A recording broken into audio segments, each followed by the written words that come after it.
Bom dia, queridos alunos do sexto ano, espero que vocês estejam todos bem.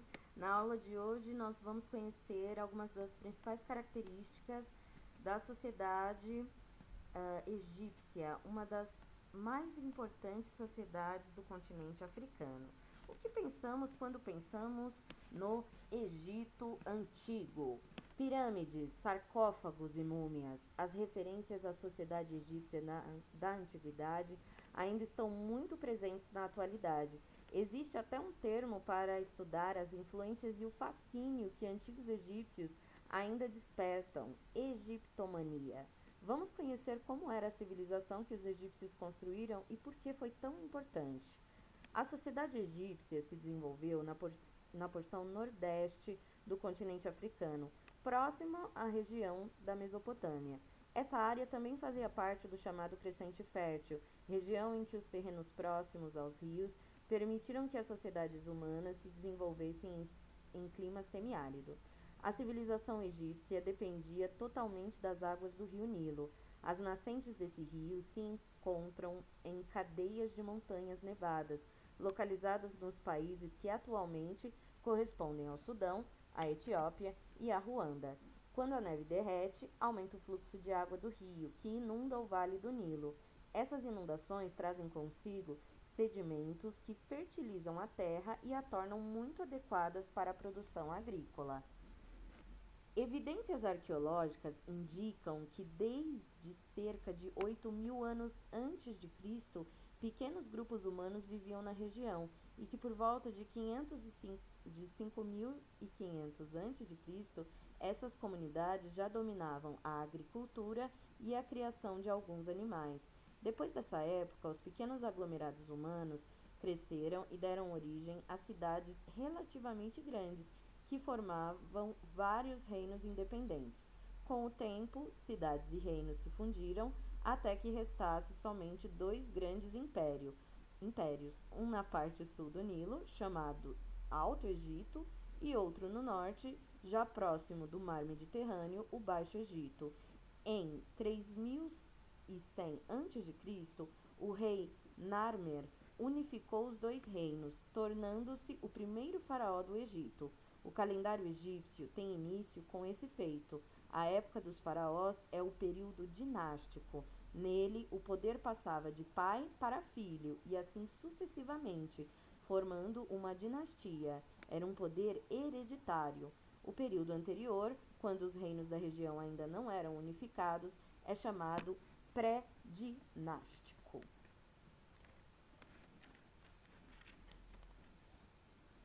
Assim como ocorreu em outras sociedades, o funcionamento das cidades egípcias só foi possível com a especificação de papéis sociais.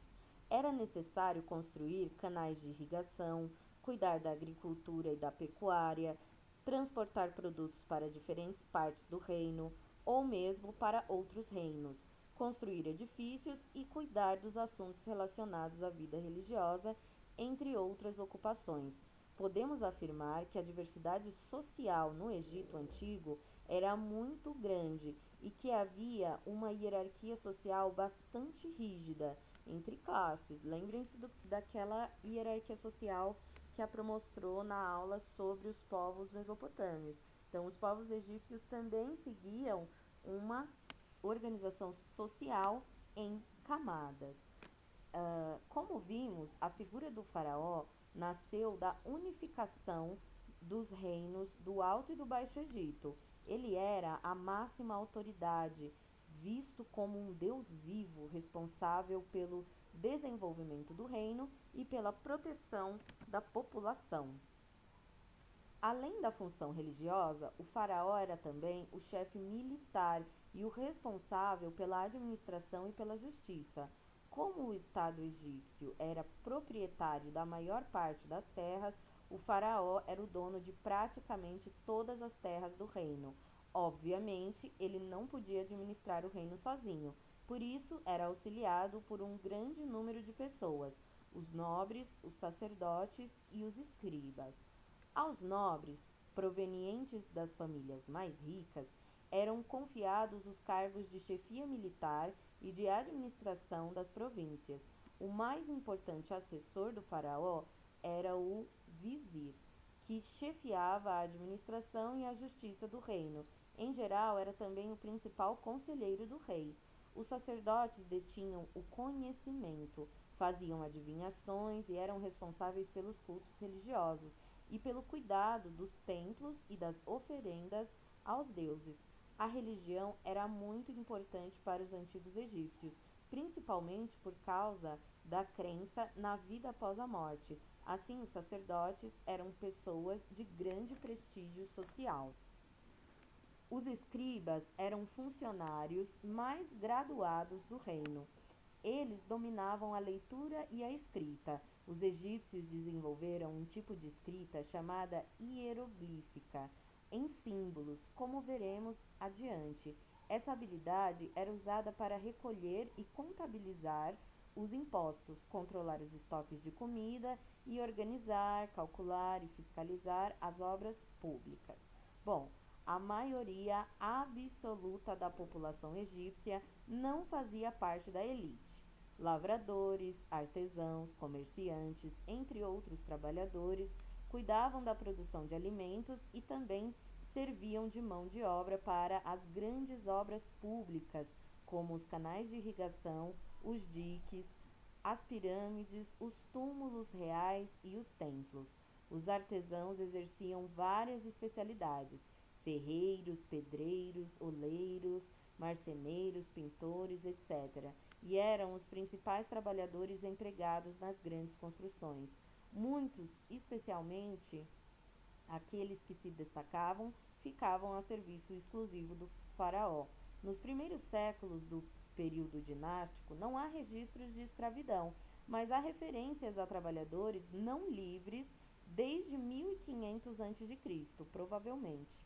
O escravo egípcio não era considerado mercadoria, mas sim um ser humano. Eles, em geral, eram prisioneiros de guerra e trabalhavam nos serviços de minas e de pedreiras, e também em atividades domésticas. Entretanto, podiam casar com pessoas livres e ter propriedade, entre outros direitos. Além disso, eram poucos e não eram essenciais para a sobrevivência da sociedade egípcia. E como funcionava a economia desta sociedade? Bom, a riqueza de um lavrador era medida pela quantidade de cabeças de gado que ele possuía. Esses animais eram muito importantes, não apenas pelo leite que forneciam, mas também como animais de tração para arar o campo. Além disso, vender o gado também era uma forma de ganhar dinheiro. Os camponeses costumavam plantar trigo, cevada e gergelim. Também era comum que perto das residências, feitas com tijolos de barro, houvesse hortas e pomares, nos quais eram cultivados frutas, hortaliças e diversos grãos, que eram a base da alimentação. Carnes só eram consumidas nos dias de festa, ao menos no caso da população mais pobre. Cultivava-se ainda o papiro, usado tanto para fazer uma espécie de papel para escrita, quanto para construir barcos mais simples. Os maiores eram feitos de madeira vinda da Fenícia. O cultivo do linho também era muito comum, pois dele se extraíam os fios com os quais se fabricavam os tecidos. O comércio entre as cidades egípcias e com as nações vizinhas era muito intenso. Além da navegação pelo rio Nilo e pelo mar Mediterrâneo, ainda haviam as caravanas. O Egito Antigo foi uma das civilizações mais prósperas da antiguidade, pois além do comércio internacional com a Núbia, a Anatólia, a Mesopotâmia, a Fenícia, a Grécia, entre outras regiões, era abastecido com muito ouro, provenientes principalmente das minas da Núbia. Bom, agora vamos pensar então um pouco mais sobre os aspectos culturais do Egito, já que no comecinho a Pro falou sobre a questão da vida após a morte, certo? De modo geral, a cultura do Egito Antigo esteve direta ou indiretamente ligada à religião politeísta.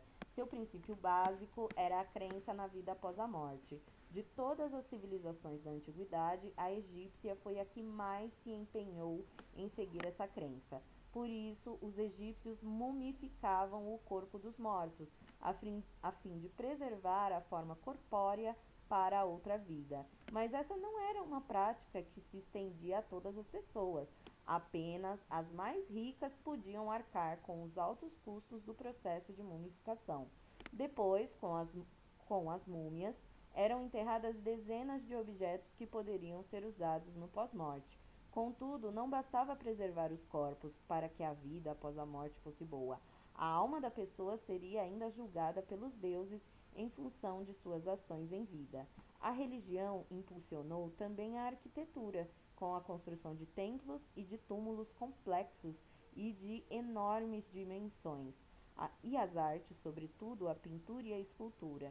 O interior dos templos e dos túmulos, como as pirâmides, era decorado com várias cenas relacionadas aos deuses egípcios e a sua influência na vida dos seres humanos.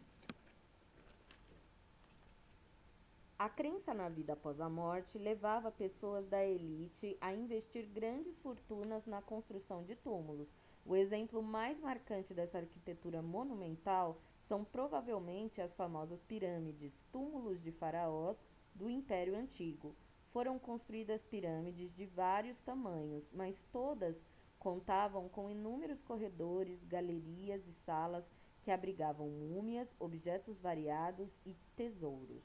Numa sociedade em que a religião era fundamental, a construção de templos era extremamente importante. Muitos eram ricamente decorados. Suas paredes e suas colunas continham inscrições que detalhavam os rituais religiosos e homenageavam os deuses. Alguns existem até hoje, como os famosos templos de Luxor, cidade construída sobre as ruínas da antiga Tebas. O Egito Antigo foi a primeira civilização a usar intensamente a pedra em suas construções, sobretudo o calcário, rocha muito dura e resistente, o que explica porque ainda hoje podemos admirar muitos de seus edifícios e monumentos. Todas essas conquistas da engenharia e na arquitetura só foram possíveis por causa do avançado conhecimento matemático dos egípcios. Os escribas, que realizavam os cálculos, dominavam as 4 operações fundamentais da matemática e tinham noções bastante complexas de álgebra. Além disso, conheciam bem a geometria, o que os possibilitou calcular áreas e perímetros das figuras geométricas necessárias para as elaboradas edificações que construíram. Os conhecimentos egípcios sobre astronomia e astrologia foram comparáveis aos alcançados pelos mesopotâmios. Afinal, conhecer a posição das estrelas e das constelações era fundamental para controlar a passagem do tempo e, assim, determinar as melhores épocas do ano para plantio e colheita. Os sacerdotes também se valiam das mudanças astronômicas para investigar o futuro e desvendar o desejo dos deuses em que acreditavam. A arte egípcia era bastante rica em imagens nos templos, nas tumbas, em esculturas e em objetos de uso cotidiano. São representadas pessoas e paisagens com muitos detalhes e de maneira muito colorida. Além dos deuses, dos faraós, de suas famílias e de seus servos, também eram retratadas cenas do cotidiano, desde o plantio até o comércio de objetos. As figuras humanas eram desenhadas e pintadas em posição rígida e ereta, com a cabeça e as pernas de perfil e o tronco e os braços virados para frente. O mesmo cuidado estético era expresso no sistema de escrita egípcio, chamada de hieroglífica. Essa escrita era composta de um conjunto de símbolos que representavam elementos do mundo real. Inicialmente, esses signos funcionavam como ideogramas, ou seja, sinais que representavam ideias. Depois, cada símbolo passou a representar um som. Assim, os hieróglifos eram uma reunião de símbolos que deviam ser lidos como sons e unidos para formar palavras. Bom, fazendo um breve resumo então sobre tudo que a gente viu do Egito hoje, tá? Então, podemos destacar sobre a civilização egípcia. que eles dependiam totalmente das águas do rio Nilo. A máxima autoridade era o faraó, considerado um deus vivo, e em sua administração era auxiliado pelos nobres, pelos sacerdotes e pelos escribas. Eles seguiam uma religião politeísta e a crença na vida após a morte, pautada por vários aspectos da vida cotidiana, incluindo a arte, e desenvolveram uma escrita do tipo hieróglifa. Espero que vocês consigam pesquisar alguns conteúdos indicados no livro sobre a sociedade egípcia, para vocês conseguirem ter uma ideia geral de como era complexa essa civilização. Na próxima videoaula vamos falar de outros reinos que existiram na antiguidade, também no continente africano. Espero que vocês tenham gostado. Um abraço. Tchau, tchau.